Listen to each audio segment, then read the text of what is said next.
창세기 성경 공부 오늘 세 번째 시간입니다. 오늘 마지막 시간인데 창세기에는 이제 하나님께서 그 시대에 하나님의 뜻을 이루기 위해서 불러주셨던 네 명의 사람에 대해서 나옵니다. 아브라함과 또 이삭과 야곱과 요셉에 대해서 성경에 기록해 놓았는데, 자, 오늘은 이 창세기에 나오는 창세기 12장에서 50장까지 나오는 이 믿음의 사람들을 부르신 이유가 무엇인지에 대해서 한번 좀 생각을 해 보려고 합니다. 성경에는 이제 아담과 노아, 또 아브라함과 이삭과 야곱, 또 요셉과 모세, 그리고 이제 마지막 천년왕국까지의 구속사적인 흐름이 나오는데요. 하나님께서 이제 이런 믿음의 사람들에게 주신 사명은 생육하고 번성하라입니다. 하나님의 18번지 노래가 있다면 생육하고 번성하라이죠. 하나님은 아담 시대에 아담에게 생육하고 번성하라 말씀하시고, 또 노아 시대에도 또 노아에게 생육하고 번성하라라고 말씀하셨습니다. 또 아브라함에게는 이 생육하고 번성하라는 말을 다른 말로 큰 민족을 이루겠다라고 창세기 12장 2절에 그렇게 말씀하고, 또 22장 17절에는 내 자손이 하늘의 별처럼 바닷가의 모래처럼 많아지게 하겠다, 이렇게 말씀하셨습니다. 하나님께서는 이제 아브라함을 부르신 목적은 이제 하나님이 세우실 나라 이스라엘 나라의 믿음의 조상을 삼으시라고 부르셨죠. 하나님이 아브라함을 만나 주신 것은 믿음의 조상 삼으려고, 또한 믿음의 조상 아브라함을 통하여 하나님의 백성이 되는 나라를 만드시기 위함이고, 언약 후손을 주시기 위함이었습니다. 그래서 이 아브라함에게는 이제 언약 후손을 주셨던 것이죠. 하나님께서는 이제 이삭을 부르셨는데, 아브라함 다음으로 이삭에게는 이제 아버지 아브라함에게 하신 언약을 다시 상기시켜 주셨습니다. 창세기 26장 3절 4절에 이삭에게 내 아버지 아브라함에게 맹세한 것을 이루어 내 자손을 하늘의 별과 같이 번성하게 하리라, 이렇게 말씀하셨어요. 하나님은 이제 야곱을 부르셨는데, 이 야곱에게는 이제 12지파를 통해 생육하고 번성하게 하는 출발을 하게 하셨던 것이죠. 자, 하나님은 야곱을 통해 이스라엘 나라를 세우기 위해 우리나라 이제 강원도 땅덩어리만한 그 세계 많은 민족이 있는데, 그 중에서 선민의 나라 이스라엘을 세우기 위해서 12지파를 생겨나게 하셨습니다. 이것을 위해서 하나님은 야곱에게 4명의 아내를 주셨던 것이죠. 야곱은 이제 레아, 또 라헬, 빌라, 실바라는 4명의 아내를 두었는데, 빌라는 이제 이 라헬의 몸종이었고, 실바는 레아의 이제 몸종이었죠. 그래서 이 야곱과 레아를 통해서는 이제 르우벤, 시몬, 레위, 유다, 이사갈, 스불론, 이렇게 6명의 아들을 낳았고, 그리고 딸 디나를 낳았습니다. 또 야곱과 이제 빌하를 통해서는 이제 단과 납달리를 낳았고, 야곱과 실바를 통해서는 각각 아셀을 낳았죠. 그리고 야곱과 라헬을 통해서는 이제 요셉과 베냐민을 낳았습니다. 그래서 이 하나님은 이제 야곱을 통해서 이스라엘 나라를 만드는 12명의 아들을 낳게 했고, 이 야곱의 12아들을 통해서 이스라엘 나라가 생겨나게 하셨다라는 것이죠. 그런데 신기하게도 이 하나님은 야곱의 이름을 이스라엘로 또 야복강가에서 개명시켜 주셨습니다. 하나님께서 이제 요셉을 부르셨는데요. 요셉에게 이제 생육하고 번성하라는 하늘의 별처럼 바닷가 모래처럼 많은 후손들이 나올 땅을 준비하게 하셨습니다. 이것을 위해서 하나님은 요셉을 고난의 수레에 타게 해서 애굽 땅에 미리 보내셨던 것이죠. 자, 하나님은 이 요셉에게 비전을 가지고 계셨어요. 생육하고 번성하라는, 또한 이 아브라함에게 주신 후손 언약을 성취하기 위해서 하나님은 요셉에게 고난을 주어서 그의 혼을 쇠사슬에 묶어 애굽 땅에 보냈다라고 말씀합니다. 자, 시편 105편 17절 19절에 보면 그가 한 사람을 앞서 보내셨으며 요셉이 종으로 팔렸도다.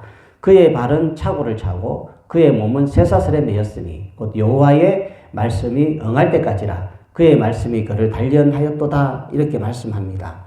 여기에 보면 이제 이 몸은 이제 원어로 이제 네페시라는 단어를 사용했어요. 근데 이 네페시라는 단어는 혼이거든요. 그러니까 다시 말하면 요셉의 혼이 쇠사슬에 매였다, 이렇게 번역을 할 수가 있는 거죠. 하나님은 이제 요셉을 통해서 애굽에서 이스라엘 사람들이 살만한 땅을 이제 미리 준비하게 하셨습니다. 그래서 나중에 많아지게 될 이스라엘 사람들이 살 땅인 애굽으로 요셉을 미리 보내셨던 것이죠. 그래서 요셉은 반드시 운명적으로 애굽에 가야 합니다. 자, 요셉은 이제 형제들에게 노예로 팔렸고 또 감옥에 가야만 했는데 그 기간을 이제 무려 13년이나 보내야만 했습니다. 그런데 그 낭떠러지에 떨어진 그 요셉의 고난의 인생이 이제 애굽의 국무총리가 되는 그 사전 절차를 밟은 것이죠. 그래서 때가 되었을 때 하나님은 바로에게 아리송한 꿈을 꾸게 하셨고 야곱이 그 꿈을 해석해서 애굽의 총리가 되었습니다.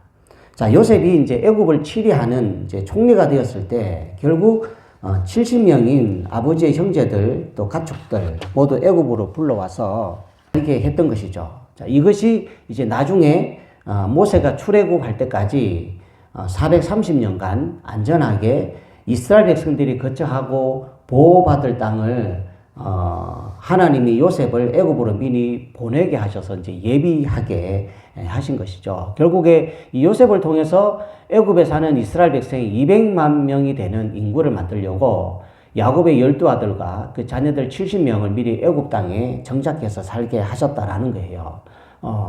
그러면 이제 200만 명의 근거가 무엇일까? 출애굽기 38장 26절에 보면 20세 이상 남자가 60만 3,560명이다. 이제 이렇게 기록을 해 놓았습니다. 근데 이제 여기다가 이제 여자를 합하고 또 여기서 나온 자녀들을 합하면 충분히 200만 명 정도가 나오는 것이죠. 자, 이 요셉의 아버지와 형제들이 이제 애굽으로 이사 왔을 때, 그 요셉의 형 5명이 바로에게 가서 이제 문안을 했잖아요. 이제 그때 이제 요셉은 형들에게 바로가 직업이 무엇이냐고 물을 것인데, 그러면 우리는 조상대대로 목축업을 했다고 구하라고 이제 그렇게 형들에게 이제 이야기를 했죠. 근데 이제 이상한 거는 이제 애굽 사람들은 목축업을 천하게 여겼습니다. 애굽은 이제 태양신을 섬기기 때문에, 태양 라 신을 섬기기 때문에 농사를 지었다고 하면 오히려 더 좋은 땅을 하사받을 수 있고 더 좋은 땅에 살면서 애굽 사람들과 서로 혼인하며 살 수도 있었습니다. 그럼에도 요셉이 형들에게 애굽에서 천하게 여기는 그 목축업을 했다고 그렇게 대답하십시오라고 했던 것이죠. 자, 왜 그랬을까요? 왜?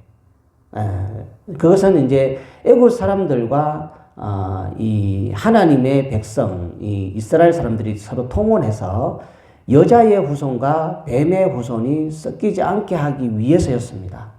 구별되게 하기 위해서였죠. 순수 혈통을 그대로 유지하기 위함이었다라는 것입니다.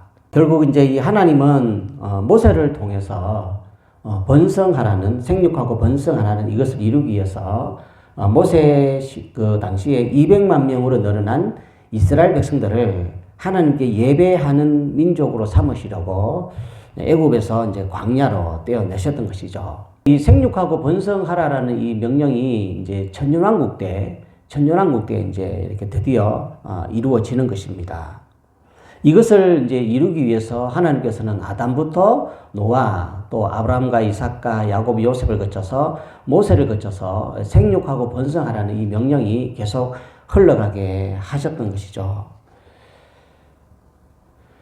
자, 이 구약에 하나님께서 만나 주셨던 이런 사람들은 이제 하나님의 목적에 쓰임 받았고 그들이 하나님을 만났지만 그럼에도 고난의 골짜기, 눈물의 골짜기, 절망의 골짜기를 지났습니다. 그래서 하나님은 이 사랑하는 사람을 때로 혹독하게 다루십니다. 그래서 주님만 바라보게 하시는 것이죠. 그렇다면 자, 오늘 예수를 만나서 하나님의 자녀가 된 우리도 세상에서 잘 되지 않는 일이 많습니다. 또 염려도 있고 또 고난도 있고 눈물도 많이 흘리고 또 예수 복음 전함으로 인해서 또 예수 믿음으로 인해서 또 뭐 가까운 가족들 형제들에게 또 이웃 사람들에게 이제 핍박을 당하기도 하는 거죠. 그렇지만 우리가 지금 믿음대로 이렇게 살고 있음에도 오직 주님만 바라보며 살고 있음에도 우리에게 어떤 고난이 다가온다면 우리는 눈치를 채야 되겠죠. 또 분별해야 됩니다. 무엇을 눈치를 채야 될까요? 무엇을 분별해야 할까요? 더욱더 하나님만 바라보라고 하시는구나.